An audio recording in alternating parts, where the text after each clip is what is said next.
Hare Krishna.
Prabhupada Ashtottarshata Shri Srimad His Divine Grace Abhayacharana Ravinda Bhaktivedanta Swami Srila Prabhupada Ki Nitya Leela Pravishta Om Vishnupada Paramahansa Parivrajaka Varya Ashtottarshata Shri Srimad His Divine Grace Bhakti Siddhanta Saraswati Goswami Maharaj Srila Prabhupada Ki ग्रंथराज Shrimad Bhagavatam की जय हो।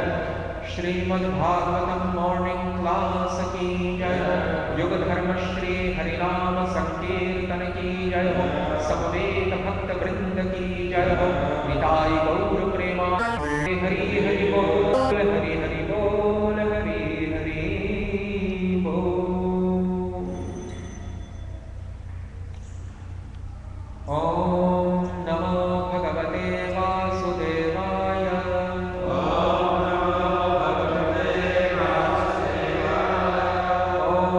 नमो भगवते वासुदेवाय।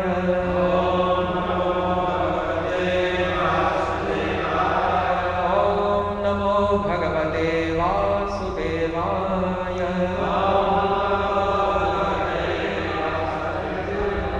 नारायणं नमस्कृत्य नरं चैव नरोत्तमं देवीं सरस्वतीं व्यासं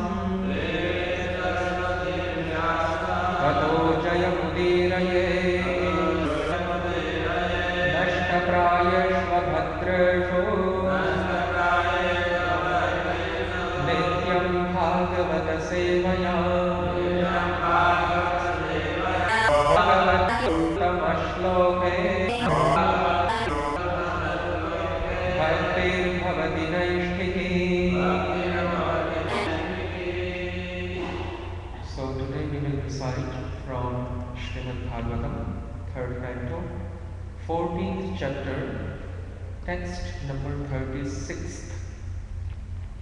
The chapter is entitled as Pregnancy of Diti in the Evening. So please recite after the original recitation takes place. Sanaha prasidatam bhamo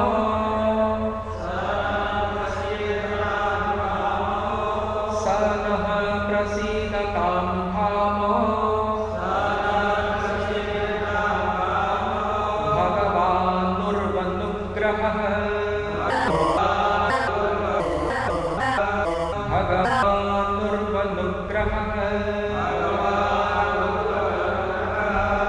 Vyathasyaphyanukampyanam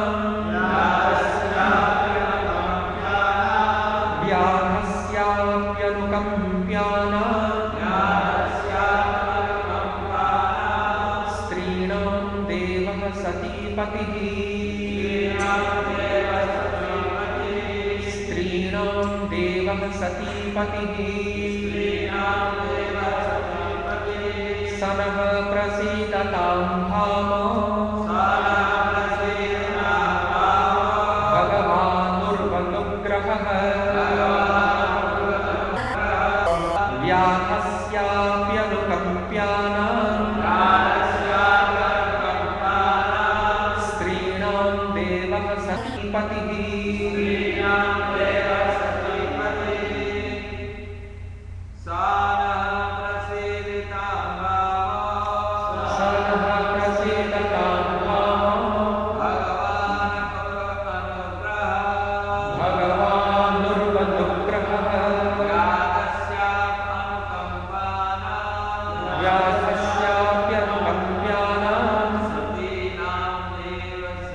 Mataji's.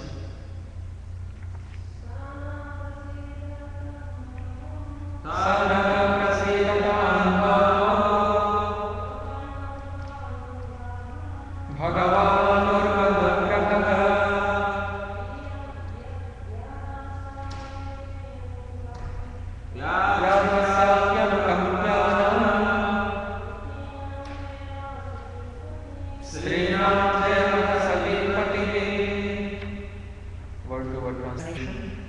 Saha, he, nah, with us, Prasidatam, pleased, Bhavaha, brother-in-law, Bhagavan, the personality of all opulences,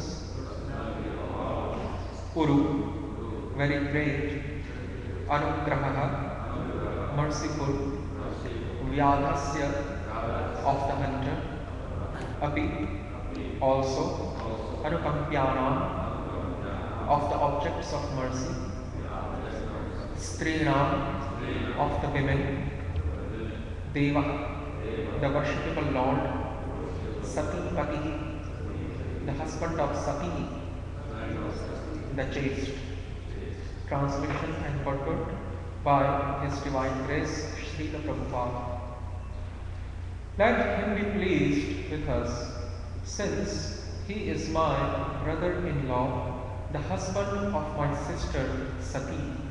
He is also the worshipable Lord of all women. He is the personality of all opulences and can show mercy towards women who are excused even by the uncivilized hunters. Purport. Lord Shiva is the husband of Sati, one of the sisters of Diti. Diti invoked the pleasure of her sister Sati so that Sati would request her husband to excuse her. Besides that, Lord Shiva is the worshipable Lord of all women.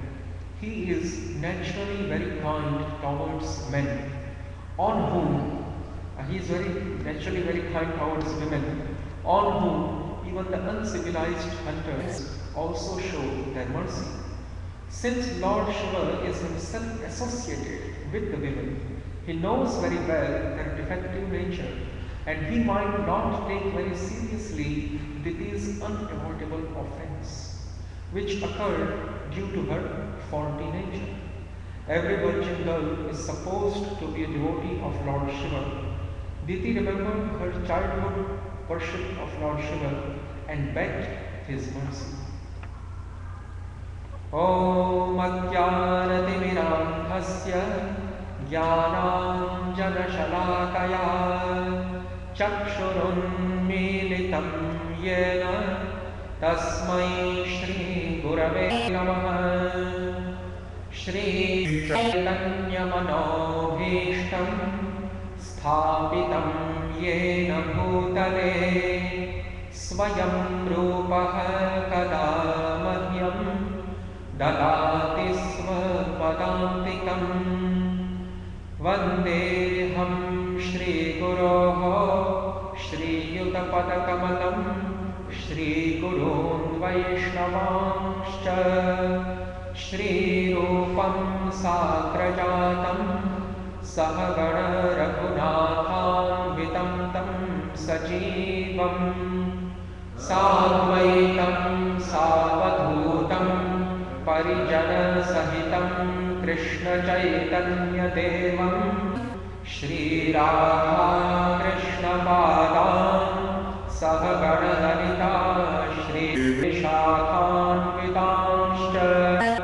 He Krishna Karuna Sindho Deenabandho Jagatpate Gopesha Gopika Kanta Radha Kanta Namostute Tapta Kanchana Gaurangi Radhe Vrindavaneshwari Vrishabha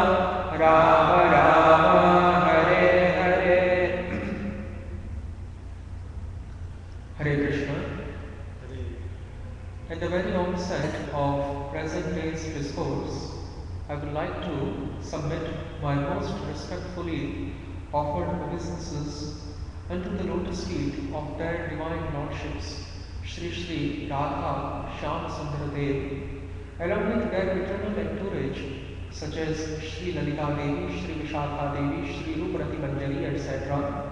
And along with that, I would also like to pay my most respectfully prostrated homages and due obeisances unto the lotus feet of their divine lordships, Shri Shri Vishnu Chaitanya Mahaprabhu and Shri Shri Nityananda Prabhu, along with their perpetual entourage such as Shri Rupa Goswami, Shri Sanatana Goswami, and all the 6 Goswamis of Shri Dham Vrindavan.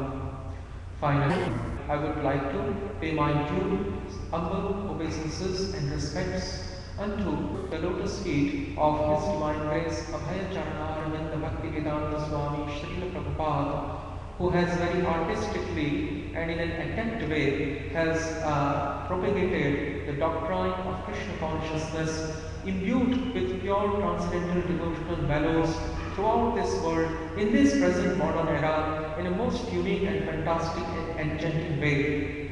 Conclusively, I would also like to pay my obeisances unto all the Vaishnavas and senior devotees of the Lord present herein, and thereby I would now like to commence the context, the proposed topic of our discussion, the context of our discussion, especially the context of the pregnancy of Diti in the evening and the presupposed chastisement that Diti is hearing, and due to that reason how she is trying to satisfy Lord Shiva, so that that upcoming calamity or presupposed calamity may not befall upon her.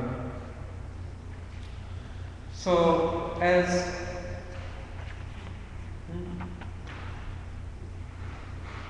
Diti, the mother of Daityas or demons, has been praying unto Lord Shiva since last one verse. In yesterday's discussion, we heard how Diti, Mother Diti, is invoking the mercy of Lord Shiva by assigning and ascribing different adjectives and modifiers unto Lord Shiva, unto his name, and thereby explaining various different attributes and divine characteristics and qualities associated with the innate personality of Lord Shiva. So she said in the very first verse of her prayer, Namo Rudraya Mahate Devayokraya Midhushe Shivaya Nyasta Dandaya Dhrita Dandaya Manyave. Namo Rudraya. Obeisances unto the ferocious personality who is very angry and dreadful. Mahate Devaya, who is Mahadev. Mahate Devaya means who is Mahadev, who is the chief among all the demigods, who is the great demigod. Ugraya, who is very angry and ferocious. Midhushe, who is the fulfiller of all the material desires. Shivaya, who is more auspicious. Nyastadaldaya means one who has forsaken, one who has naturally forsaken the task of giving punishment, giving chastisement. Danda means chastisement or punishment. And Nyasta means one who has naturally forsaken, abandoned the task, the propensity, the function of chastising. Why? Because Lord Shiva, he is the topmost of all the Vaishnavas. He is actually, he has attained the climax or the most paramount position, the most exalted, super excellent, par excellent position among all the Vaishnava devotees of the Lord who can be found in all the 3 worlds combined. That is why in the Bhagavatam it is said that Vaishnavanam Yatha Shambhu, Lord Shiva is the greatest among all the devotees of Lord Vishnu. And because he is the greatest among all the devotees of Lord Vishnu, that is why in his personality is also found the mood of humility, the mood of submissiveness, the mood of titiksha, tolerance, in vast amount, in greater amount than that it is found in other living entities. Because he is the greatest among all the devotees, in him the attributes that are associated with the pure devotion, those divine attributes, those saintly qualities are also found in him in vast greater amount. And that is why, because he is full of humility, submissiveness and tolerance, because he is full of amanitvam, manadatvam, trinadapi sunichenatvam and tarorapi sahishnatvam, because of these four qualities. That is why he is Nyastadanda. Nyastadanda means who has naturally forsaken the task of giving punishments, especially he never gives punishment to the devotees of the Lord. He might allot punishment, he might bestow punishment unto those who are miscreants, but even unto those who are miscreants, he does not often avoid punishment like Lord Vishnu. Lord Vishnu, he punishes both his devotees sometimes in order to rectify them. Just like Narada was once punished, you know the whole story. Narada was also punished. And the Puranas mention the story that once upon a time Narada Muni became very proud and arrogant, and he started thinking that I am Aval Akhanda Brahmachari, Naishtik Brahmachari. I am not Upapurvana Brahmachari. There are two types of celibates mentioned in the 7th canto of Srimad Bhagavatam, Upakurvana and Naishtika. Upakurvana means that brahmachari, that celibate who ceases his full-time celibacy and makes his full-time celibacy part-time upon entering grihasthashram, upon entering the household life. But even then he is considered brahmachari, because he is, even while situated in grihasthashrama, he does not engage in unrestricted sense enjoyment. That is why that brahmachari is upapurvana. But that particular brahmachari who is brihad vrati, four kinds of brahmacharya mentioned. So the fourth type of brahmacharya is brihad vrata. That kind of celibacy which lasts, which endures for the entire life, that celibacy is known as brihad vrata type of brahmacharya. So that person who has made a vow of lifelong celibacy is known as brihad vrati or naishtik brahmachari. So Narada was very proud of this, that I am Avala Brahmachari. Since childhood I have remained celibate in threefold ways. As Yagnavakya has mentioned in Yagnavakya Smriti. And Srila Prabhupada has also quoted this verse in the 6th chapter of Bhagavad Gita in his Bhaktivedanta purpose, explaining what is the meaning of Brahmacharya. So, Trividham Maithunam Prachakshate. So there are three types of sexual activities, and abnegation or abstinence from these three types of sexual activities means vocal, mental and physical. Kayik maithun, vachik maithun and mansik maithun. The abstinence from these three types of sexual activities means full brahmacharya, naishtik brahmacharya, full celibacy. So Narada was very proud of this, that I have followed the vows of celibacy in threefold ways since my childhood up to now, and I will continue to follow. So he went to Lord Shiva and he committed an offense.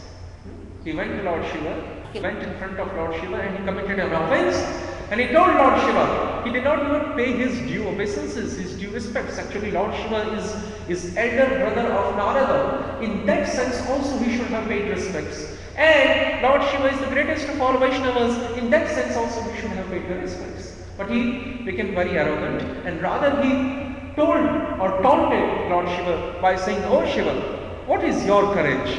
What is your bravery? What is your chivalry and heroism against my confidence, against my determination of celibacy? It's nothing. It's nothing. Because you were afraid of Kamadeva, you were afraid of Kandarpa, you were afraid of Aranga Pushpabana, you were afraid of that Cupid who holds 5 arrows of lust in his hand. That is why, since you were afraid of confronting him, That is why you made him completely non-existent. Because if that person becomes non-existent, then there is no fear to you that he will ever confront you and he will ever make you defeated by his influence. And that is why you just made him perish from the root. You made him burnt alive because you were fear of confronting him. You are fearful of confronting him. But I am not fearful of confronting this Kamdev. I can rather make this Kamdev again enlivened, and then I am able to confront him without being influenced by him. So I am greater than him. You are afraid of him, I am not afraid of him. Like this. So then the whole story goes in a synopsis that Lord Shiva, he did not answer Narada's arrogance. He knew that Lord Narayana, he will sometime he will correct his devotee Narada, he will rectify his mistake. So Lord Narayana, according to the desire of Lord Narayana, once upon a time Narada grew the desire of marrying one very beautiful princess known as Vishwamohini. And Lord Narayana created an illusory scenario in the middle of nowhere. He created an illusory scenario, and this beautiful princess, who was Lord Narayana himself absconded. Her father was the king of that kingdom. That empire had arranged one Swayamvara ceremony, had arranged that marriage ceremony in which the bride was given the autonomous right to choose her groom by her own desire. So Narada also wanted to be part of that ceremony, and he wanted to marry the Vishwamohini, but somehow or other the events did not turn out right by the arrangement of the Lord. So it is Lord's duty to correct and rectify the mistakes of his devotees, to punish his devotees from time to time, intermittently, periodically, occasionally. And also it is the duty of the Lord to punish those who are demonic, those who are miscreants, those who are non-devotees, especially karmis, jnanis, etc. and papacharis and duracharis. So Lord has twofold duties of punishing, chastising his devotees if needed, and punishing the non-devotees. Vinashaya cha dushkritam. Vinashaya cha dushkritam means punishing the non-devotees. Paritranaya samunam vinashaya cha dushkritam.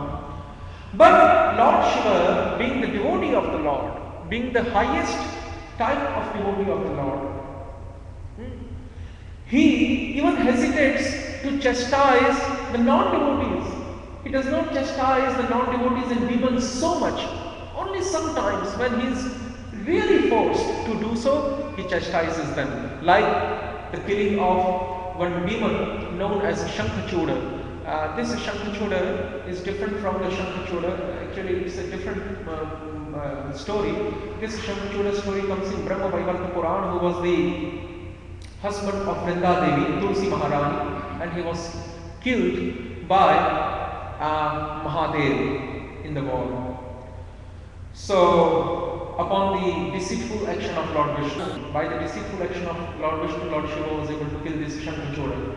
And like this, some demons have been killed by Lord Shiva, but Lord Shiva generally does not kill demons, nor does he punishes the devotees of the Lord Narayana. That is not his propensity. That is why Nyasta Dandaya. Nyasta Dandaya means that generally he is very forgiving, very compassionate, and the personification of humility being the Vaishnava. Dhrita Dandaya. But sometimes he may also become angry, and that is why Diti is doubtful. Diti is doubtful that he might become angry, Manyave, because what is the reason of his becoming angry? Although his Ashutosh very easily and instantly and immediately satisfied, he is also instantly, he can be angry. He can be instantly angered. He can be instantly angered. He can be made angry instantly. Manyave. Manyu means anger, krodh. And Manyave means who becomes angry instantly. So, Diti, who was even now doubtful and suspicious in regards to whether Lord Shiva will be actually pleased with her or not, wants to make Lord Shiva bound within 6 conditions. She actually wants to make Lord Shiva bound within 6 conditions. As Prabhuji, our Nityananda Prabhu, he was explaining yesterday, even though Diti is trying to pacify Lord Shiva, and even though she is apologizing for her serious mistake, for her, this is not a misdemeanor, this is actually a very serious mistake. Misdemeanor means not very serious, but this is actually serious mistake. This is a very serious penalty, very serious crime that she is guilty of. So, Diti wants to pacify Lord Shiva, and she is apologizing to Lord Shiva to forgive her, but she is apologizing in a deceitful way. If Diti was actually pure in her heart, then she would have told Lord Shiva, "Oh Lord Shiva, may the reaction of this activity befall upon me." Just like Prabhuji was explaining yesterday. And this is the truth. The pure devotees of the Lord, they will never like to make themselves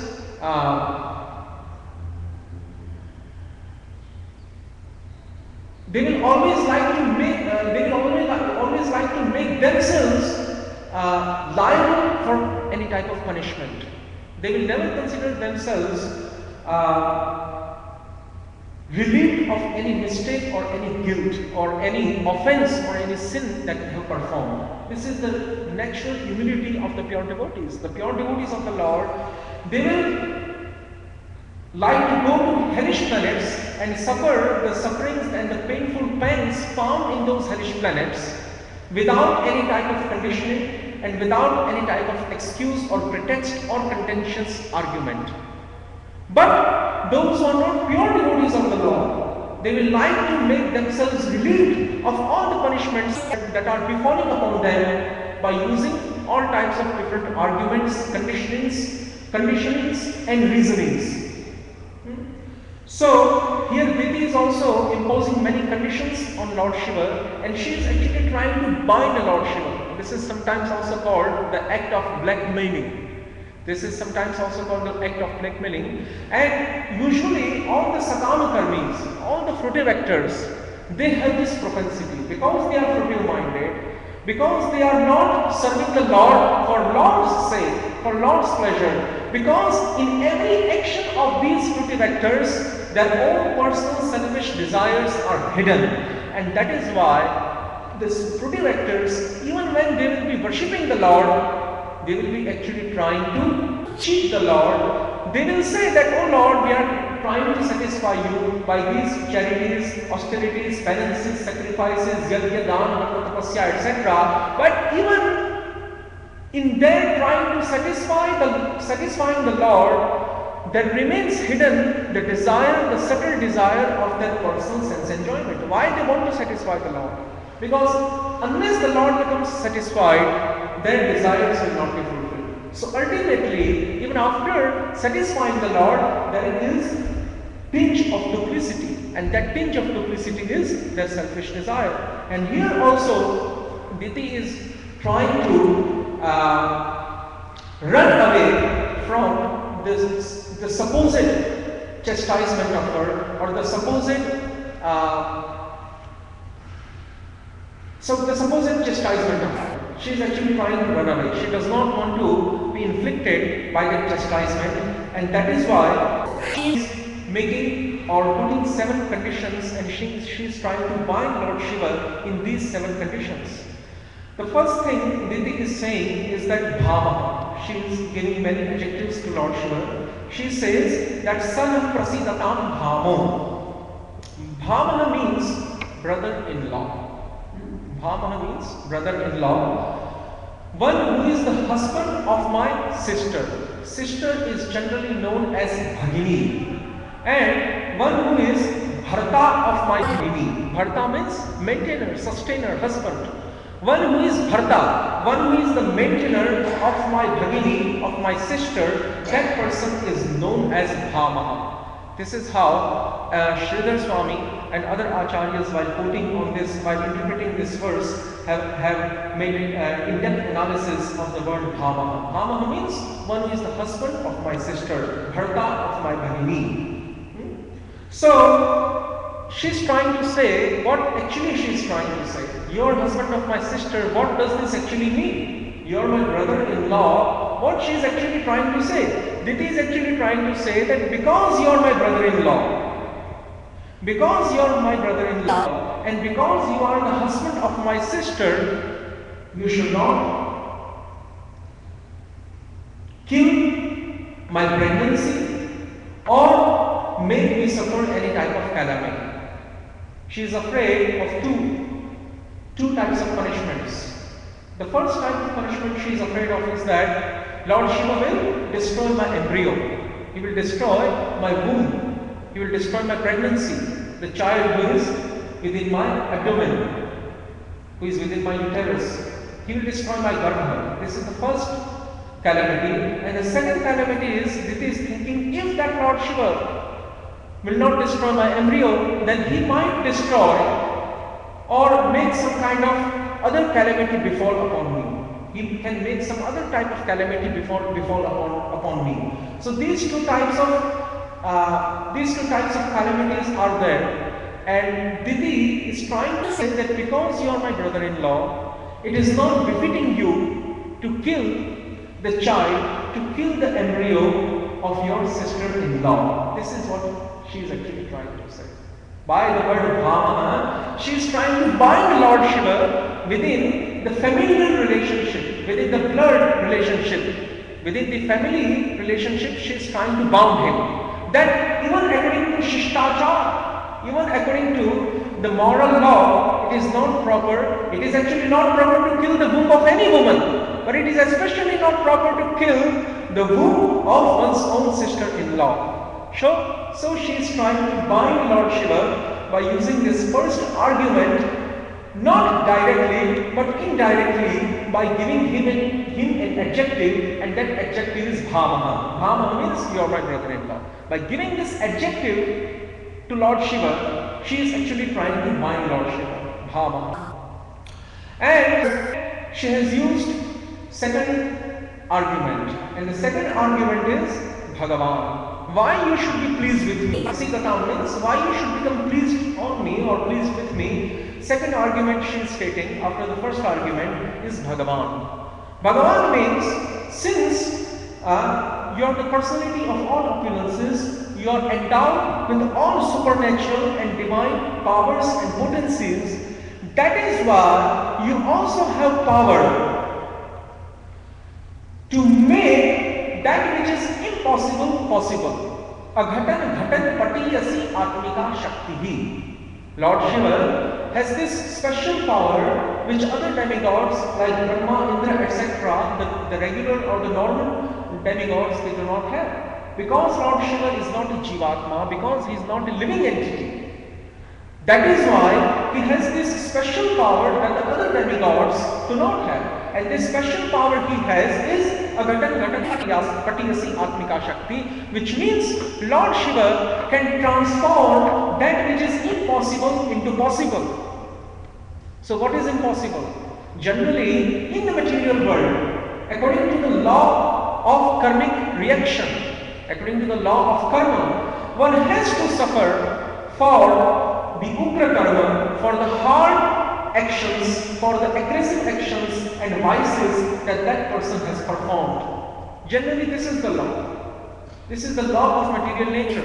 But Lord Shiva, because he is Bhagavan, because he has this special power of transforming impossible into possible, he can make the vices or the sin that I have just performed, he can make the vice and the sin that I have just performed impotent and ineffective. He has that special power. That is why she is calling her as Bhagavan. Bhagavan means who is full of opulences and full of powers. And the most important power that Lord Shiva has is that he can transform the vices into merits. That is why Lord Shiva is known as Shiva. Shiva means Kalyanamaya, auspiciousness personified. Shiva the word Shiva literally is translated in Sanskrit language as auspiciousness. Shiva means auspiciousness. Just like Krishna means all attractive, Shiva means auspiciousness. And because Lord Shiva is not endowed with auspiciousness, but rather his auspiciousness personified. There is difference. When somebody is endowed with auspiciousness and when somebody is auspiciousness personified, there is a great difference. Lord Shiva, because he is auspiciousness personified, he is not Shiva Yukta. Shiva Yukta would mean that he is endowed with auspiciousness. No. He is auspiciousness himself personified. That is why he is not Shiva Yukta, rather he is Shiva. Shiva means auspiciousness personified. Fortune personified. And what is that? And because he is that auspiciousness personified, he can make all types of ashubhas. He can make all types of inauspicious things converted into auspicious. This is the power that the other demigods like Brahma, Indra, etc. do not have. And because Lord Shiva has this special power, his very name is indicating it. Lord Shiva's very name is indicating that he has this special power of converting all inauspicious items into auspicious items. And because vices and sins are inauspicious, he has the power to convert them into merits, and he also has the power to nullify and make the sins ineffective and impotent.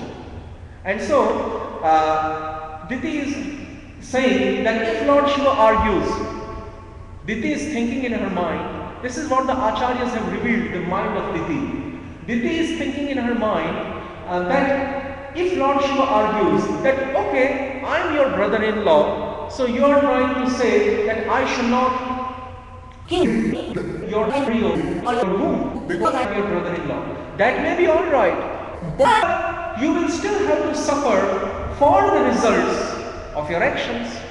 Okay, I might not kill your embryo, but Yamraja will kill your embryo. If I will not take any action, Yamraja will take action, because it is the duty of Yamraja to punish the living entities according to their karmic reactions.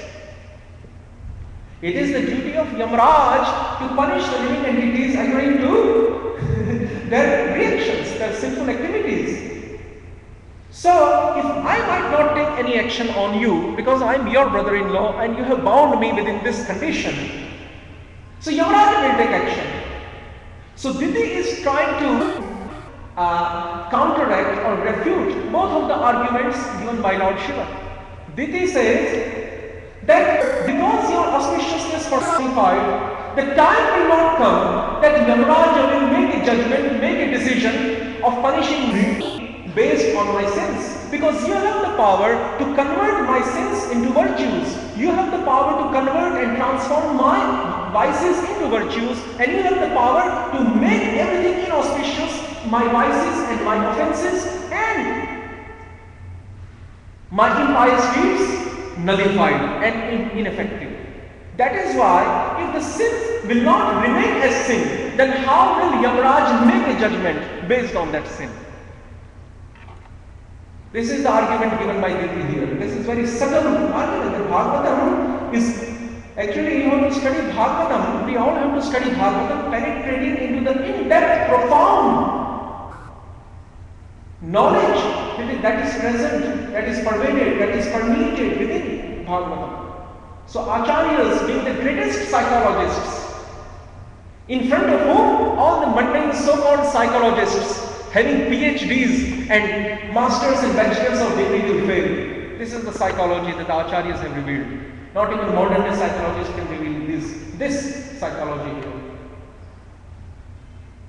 So now then Lord Shiva might argue again that okay, I might make the sins transformed into pious deeds, or I might make your sins ineffective because I am that special power, because I am Shiva, auspiciousness personified. But still, Yamaraj will try to take some action. He will not try to let you go. So, counteracting this argument of Lord Shiva, Diti is saying, no, you are Bhagavan. You are all powerful. If you will protect me, Yamaraj cannot do anything.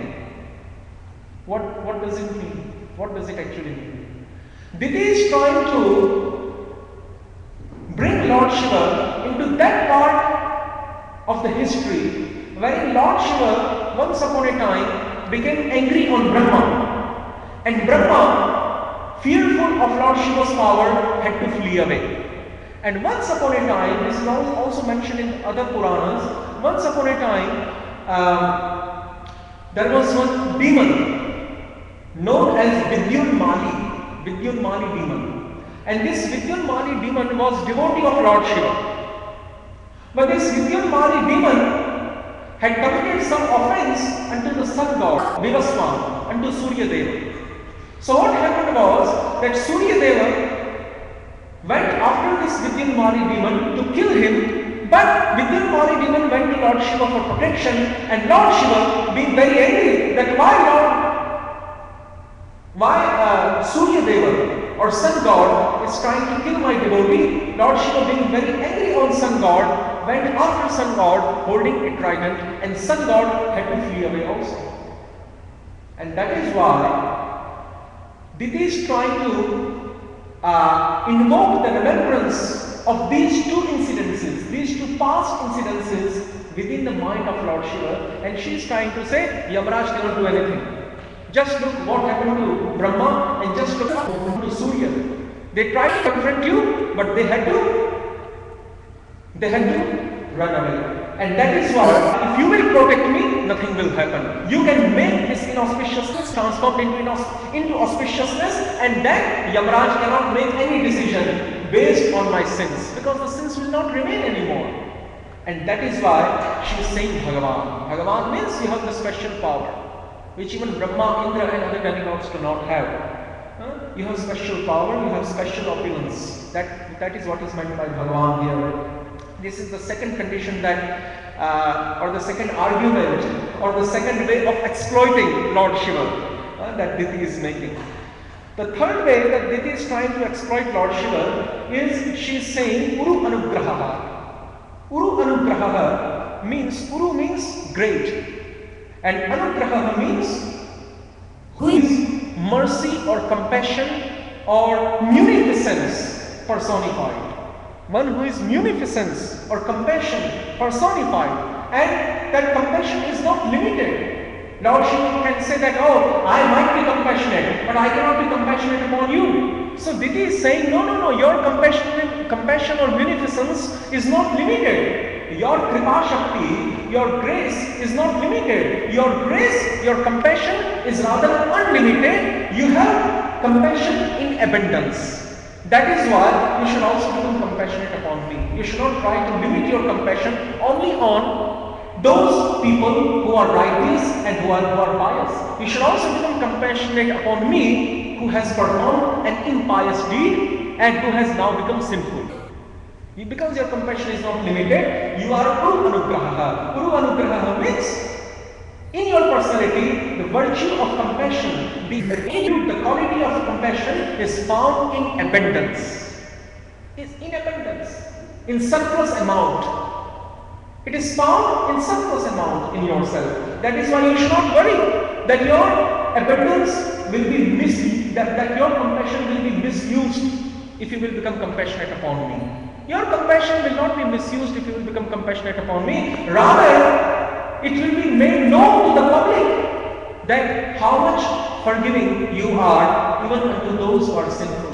How much you are Patit Pavan, being a Vaishnava, being a pure devotee of Lord Narayana. How much Patit Pavan you are. How much Paradukh Dukhi you are. How much you feel distressed by seeing the distress of others, and thereby how much you are compassionate upon the fallen souls. So you should try to display this compassion on me, which is found in you in abundance. That is why she tells Lord Shiva that you are Uru Anugraha, you are greatly compassionate. This is the third argument that she has used, and by this she is also trying to say that I have committed two things. Actually, Diti has committed two things. She has committed Papa and she has committed Aparadha also. These are two different things. Srila Vishwanath Chakravarti Thakur, in his treatise known as Madhurya Kadambini, he makes it very clear that papa or sins are different than aparadha or offenses. The sins are not as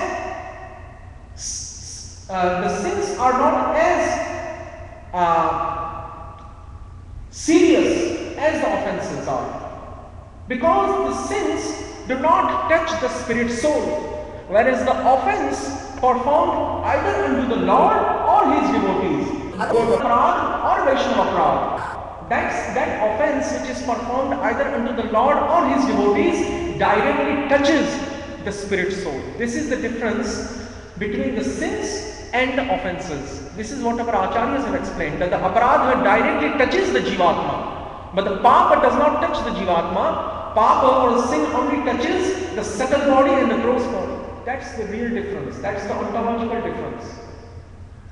So, Diti has committed a sinful action by transgressing the law of Dharma Shastra, by transgressing the law and codes of ethics and morality, by having sexual union at evening time, which is prohibited. But this is sin.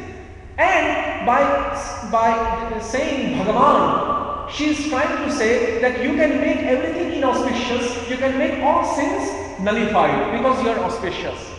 But this can be said for the sins. She has performed a sin, but at the same time she has also performed an offense. So Diti has already shown Lord Shiva the way of rescuing her from sins. But she has not yet shown Lord Shiva the way of rescuing her from aparadha, from offense. The aparadha is that she has disrespected Lord Shiva, who is the greatest of all devotees, by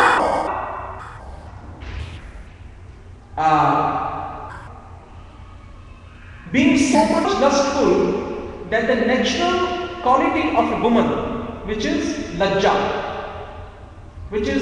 Lajja means shyness, bashful nature. This bashful nature, this shyness, which is the natural inherent quality of woman, which is inherent in feminine nature. Diti, by making this bashfulness, by making this shyness covered by her lusty, passionate, aggressive desire, has disrespected Lord Shiva, who is a respectable personality. Because as we were explaining day before yesterday, to become completely devoid of bashfulness or shyness in front of the elders also constitutes disrespecting them. If you become if you become completely devoid of bashfulness and shyness in front of your elders, that means you are actually disrespecting your elders. So here, Diti is saying that by not being bashful when you are coming out for traveling, sitting on your Nandi bull, by not becoming bashful in front of you, I have actually disrespected you, who are the greatest of all Vaishnavas. And that is why I have also performed an aparadha. But being Mahabhagavata, being greatest of all the devotees of the Lord, you are compassionate to that extent that you do not take any aparadha, any offense committed at your lotus feet at all, at any time. Because just like there, Chitraketu, although he has not committed an offense in reality unto Lord Shiva, but still it seems as if Chitraketu has committed an offense. And Narada also, it seems that Narada has also committed an offense unto you, O Lord Shiva. But you are forgiving Narada and Chitraketu both. Rather, you are chastising that Parvati who actually kissed Chitraketu. You are trying to chastise that Parvati by showing the glories of the devotees of Lord Narayana to this Parvati and making her realize her mistake. And so, you never take at all seriously any offenses committed at your lotus feet. And that is why you are Guru Anugraha. Guru Anugraha means who has compassion, who has mercy in such an amount that he never takes any offense. He never even recognizes you never even recognize any offense, as in the case of Chitraketu, and as in the case of Narada, and as in the case of Daksha Prajapati. You never recognized any offense by all of these three. Rather, you became indifferent to these three. You never recognized any offense and thereby cursed these people. That is why Uru Anugraha. Uru Anugraha means you have great compassion. Oh, you are so much compassionate that Bhasmasur, who was the son of demon known as Shakuni, and this story is mentioned in the 10th kind of Srimad Bhagavatam, last part. That Bhasmasur, who was the son of a demon known as Shakuni, that Bhasmasur actually, he took some benedictions.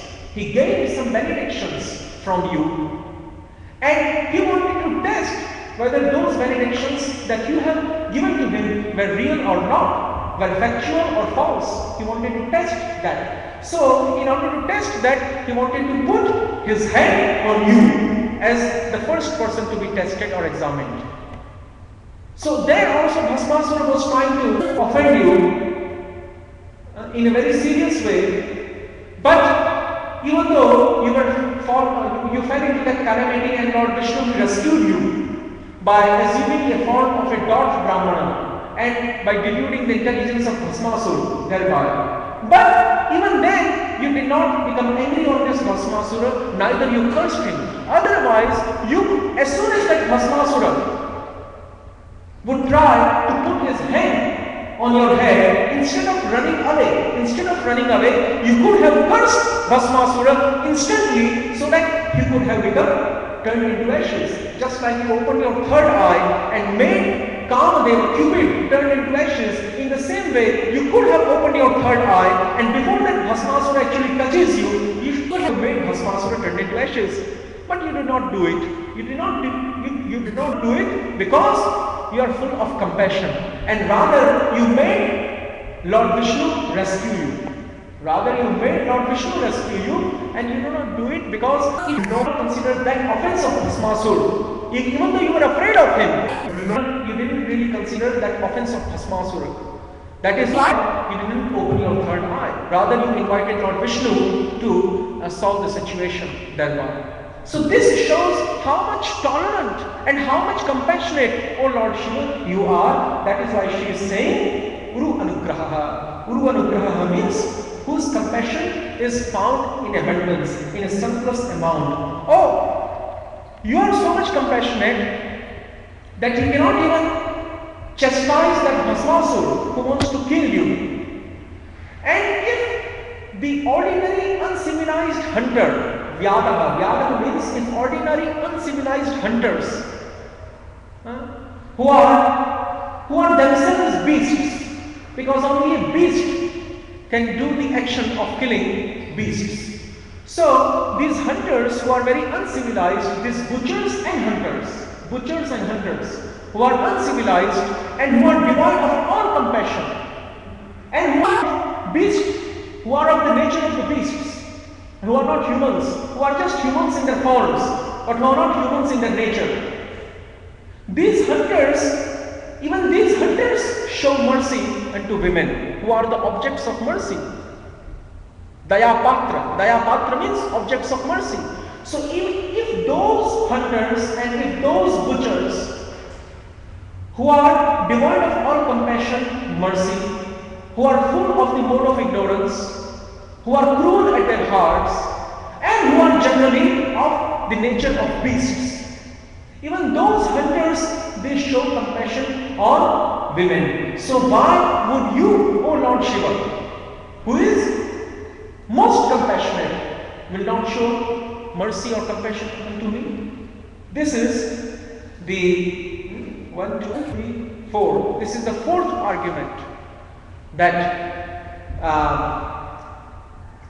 Diti has actually presented in front of Lord Shiva. Because Diti is actually trying to say that since the ladies or women are considered avadhya, according to the Vedic law, the strees or the women or the ladies, they are considered avadhya. Avadhya means they cannot be killed. Just like Brahmana or Brahmabandhu, just like those who are real Brahmins, or those who have been born in the family of real Brahmins, Brahma Bandhus. They also cannot be killed physically. Brahmana or Brahma Bandhu, as in this incident of Ashwatthama. As in the incident of Ashwatthama, it is proven that Brahmana and Brahma Bandhu, they cannot be awarded any type of physical penalty. So, just like the Brahmana and Brahma Bandhus, they cannot be harmed physically. In the same way, the ladies or women, according to the Vedic law, they also cannot be killed. And you know the Vedic law, and you are the most merciful, and if the hunters, they even will not try to kill women, then why would you like to kill me or my child, my embryo? This is the argument given by Diti here. Vyadhasya api ankampyanam strinam devaha. And the fifth argument she is giving is strinam devaha. Because you are the worshipable Lord of all the stries, all the women of this material world. And Srila Prabhupada has written in his purport that every virgin girl is supposed to be a devotee of Lord Shiva. Diti remembered her childhood worship of Lord Shiva and begged his mercy. So, even now in India, this tradition is still incumbent, it is still ongoing, that the Kumaris or the virgin girls, the unmarried girls, they still worship Lord Shiva for getting very nice and virtuous and pious husband.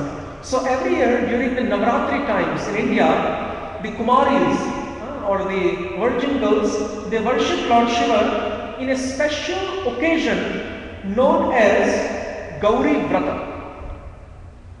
Gauri Vrata. This is a special occasion known as Gauri Vrata, and during this Gauri Vrata, which falls during the Navratri time, all the Kumaris, all the virgin girls, they worship Lord Shiva. And even we see that in Chaitanya Mahaprabhu's pastimes, in Chaitanya Bhagavata and Chaitanya Charitamrita Adi Lila, we can also see that once upon a time Chaitanya Mahaprabhu, when he was 5 or 6 years of age, at that time during his Pauganda Lila, he went to the shore of Ganges in Navadvipa, and many Kumaris, many young girls, many virgin girls were sitting on the shore of Ganges in Navadvipa, and they were worshipping Lord Shiva and Parvati.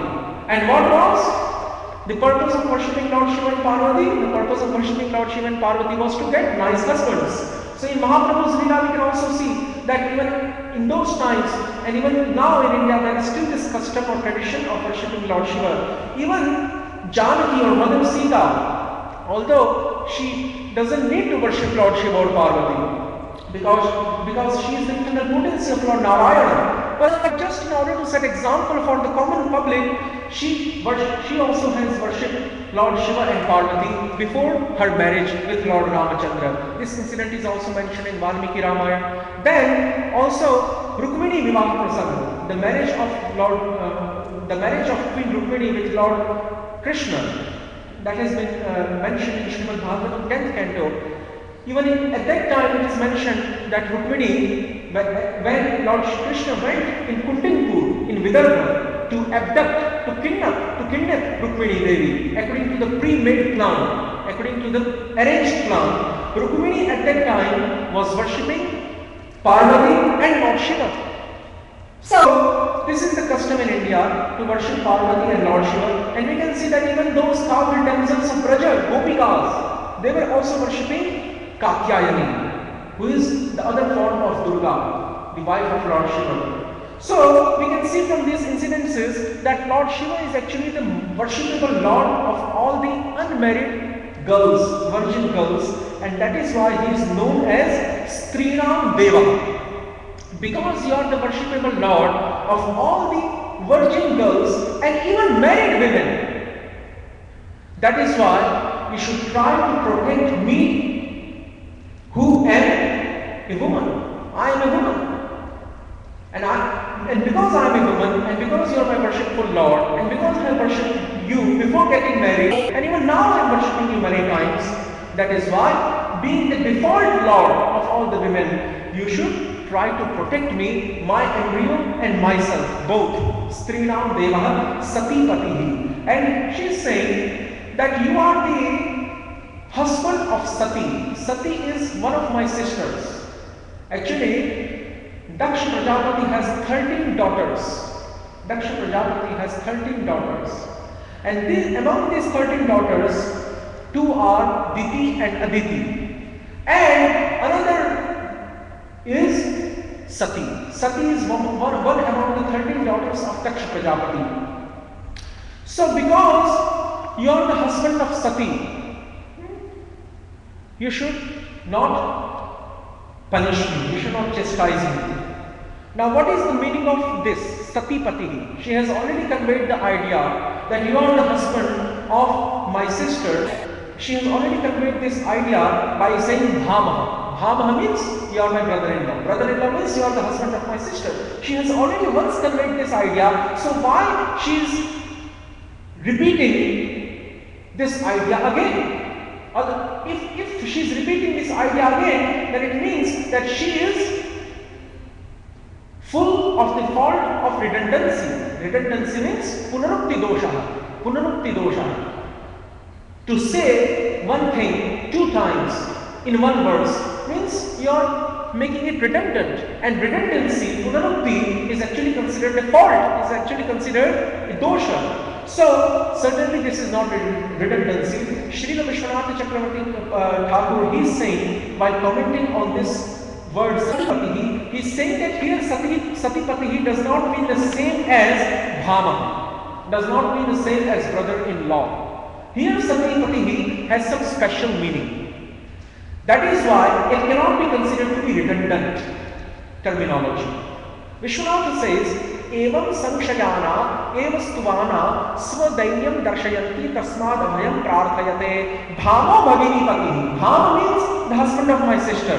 Urur Anugraho Yasya Saha Vyadhasya Nirdayasya Sati Patiriti, Strinam Svabhavam, Swayameva Vedditi Suchayati. Here, by saying that you are the husband of Sati, Diti is trying to convey 2 ideas, which are different from the idea which is expressed by the word Bhama. That is why redundancy cannot be applied here.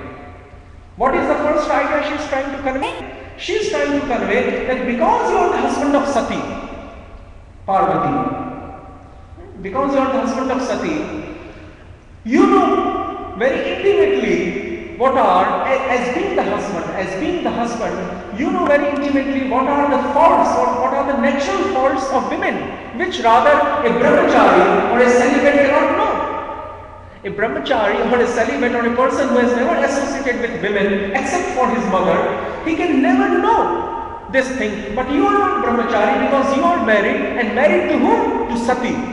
And because Sati has exposed, shown 4 to 5 times these feminine faults in her whole life history, that is why we are very much intimately aware of the faults which are pervading the women in general. And that is why you should consider that what I have done is also due to this fault that all the women in general are naturally having. What I have done, what mistake I have done, is certainly arising from the fault that all the women in general are naturally possessing in their personality. So, you should, because you are the husband of Sati, you know this fault very well, you should not take it very seriously. Just like you are, many times, Sati has many times made mistakes. Even though you have warned Sati not to do so, just like Kashyapa warned me not to do so, but still I made mistake. In the same way, you warned Sati many times, still she made mistakes, not once, many times. Not only in the prasanga, not only in the incident of Daksha Prajapati, but in many incidents she has made mistakes despite your warnings, despite your precautions. But still you have forgiven her. In the same way, you should also forgive me, because you know that this is very natural for the women to make mistakes like this. So, Satipatihi iti strinam svabhavam svayameva vetti iti suchayati. So, what are many incidences where which are those incidences that Lord Shiva is aware of, and by those incidences Lord Shiva knows the natural fault of women. So, the first incident is Daksha Prajapati's incident. Lord Shiva warned Sati not to go there and participate in the sacrifice of her father. But still she went. And what happened? Everyone knows. In the 4th canto of Bhagavatam. This is the first mistake. If you are not obedient to your husband, who is husband like Lord Shiva, then you will suffer for your result. So Daksha Yajna Prasanga. This is the first incident. The second incident is Ganesh Utpatti Prasanga. The incident where Ganesha takes birth from the womb of Sati Parvati. From the womb of Sati Parvati, Ganesha takes birth, and this story is mentioned in Brahma Vaivarta Puran, Ganesh Khand of Brahma Vaivarta Puran. Brahma Vaivarta Puran states very nicely that Lord Shiva and Parvati, they wanted to celebrate the auspicious occasion for the advent of Ganesh. So what happened is, Parvati wanted to invite all the demigods, all the 330 million demigods for this holy occasion in Kailash. So Shiva told Parvati, you might want to invite all of them, and you can invite all of them, but do not invite Shani. Do not invite Shani. Because if you will invite Shani, something wrong will happen. But Parvati was very resistant and subordinate. Now this is the natural fault that we are talking about. No. I will also invite Shani Dev. So she invited Shani. Shani came. But he didn't see towards the child, Ganesh. Because Shani has Vakra Drishti. Vakra Drishti means, Shani is famous for having Vakra Drishti. Vakra Drishti means very inauspicious vision. Shani, the demigod known as Shani, is very much renowned for having inauspicious vision. On whomever he sees, something will happen to that person. So Shani was not looking at the baby born. So Parvati or Sati thought that, oh, he's disrespecting my child. Everyone is happy that I have begotten a child. Everyone is happy about this. In all the 3 worlds, in whole universe, all the demigods are happy. They are jubilant. They are rejoicing. But he is not rejoicing. Why he is not rejoicing? So she challenged and she actually asked, rightfully she asked Shani, oh Shani, why are you not looking at my child? So Shani said, Mother, I cannot look at the child. Because if I will look at the child, your child will immediately be killed. Because I have an auspicious vision. I am born with this quality. See, she was very adamant and defiant. She said, no. You must look at my child. So as soon as Shani has looked towards Ganesha, his head became severed. His head became severed. And then Parvati became so angry, she cursed Shani. Shani said, well, this is not my fault. I have already warned you. So in this incident also you can see how much Parvati was adamant. Then in the incident of Chitraketu, mentioned in Srimad Bhagavatam 6th canto, Lord Shiva remained quiet. If he remained quiet, why Parvati needed to speak at that time? Because Lord Shiva knew that Chitraketu cannot perform any offense because he is on the level of Prema Bhakti. It is only offense due to apparent vision. It is offense only in apparent vision. It is not real offense. That is why he remained quiet. But if your husband remains quiet, why you need to speak? You are subordinate to husband. If husband remains quiet, why you need to speak? But still Parvati spoke, and then Shiva had to chastise her. This is the 3rd incident. 4th incident is Shukadeva Bhagavat Shravan Prasanga. It is mentioned in the Puranas that Parvati wanted to hear Srimad Bhagavatam from the mouth of Lord Shiva. So Lord Shiva made a condition, I will speak Bhagavatam only if no other person enters the place of discussion. Not even Ganesha, Kartikeya or any other person should enter this place when we are discussing Bhagavatam. So Lord Shiva made a firm regulation that I will speak Bhagavatam only until you will respond intermittently, like this. Only if you will respond intermittently like this, I will know that you are still listening, and only for that much time I will speak, continue to speak. So, Parvati, what happened? Parvati fell asleep, and Shukdev Goswami, who was present at that time in the form of a parrot bird, he started making the sound, etc. And Lord Shiva, his eyes were closed, so he didn't know. But Lord Shiva had told Parvati that as soon as you feel sleepy, you should inform me that you are feeling sleepy. So I will stop this Bhagavad Katha. But Parvati did not do that. So this is another incident where Parvati has not followed the order of Lord Shiva, although that was for the good. The fourth incident is Jamadagni Renuka Prasanga. This is not regarding Parvati, this is regarding other women. This incident is mentioned in the 9th canto of Bhagavatam, Parshuram. Parshuram, he killed her own mother. Why? Because once upon a time, what happened was that this wife of Jamadagni, Renuka Devi, who is the mother of Parshuram, she had went to take bath in a pond, in a lake. And when she went to take bath in a pond, at that time she saw many different celestial angels, especially the Gandharvas, doing their lusty affairs, performing all the different sorts of lusty affairs with their damsels, with their consorts and wives and other nymphs of heaven. So Renuka's mind became attracted. Renuka's mind became attracted to enjoy with those Gandharvas, but she could not do it. She returned back. Jamadagni, who was Sarvagya, who was omniscient, he immediately understood the mind of Renuka. He immediately understood that she wants to actually have an affair with that Gandharva.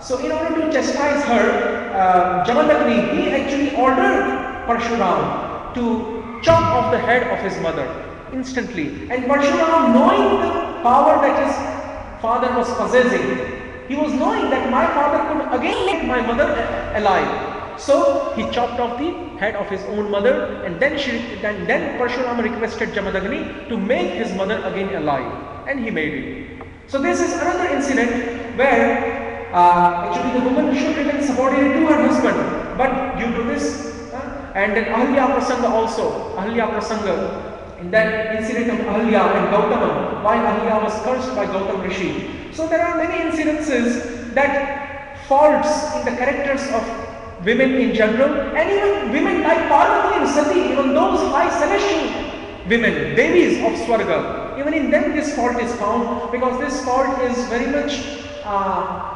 natural to the feminine character, and that is why Shiva, that because you are the husband of Sati, and because you know that many times Sati has not listened to your advice, not heeded to your advice. So this time I also have not heeded to the advice of my husband Kashyap Rishi, but just like you forgive Sati every time, you should also forgive me, knowing this to be a natural faulty character of women.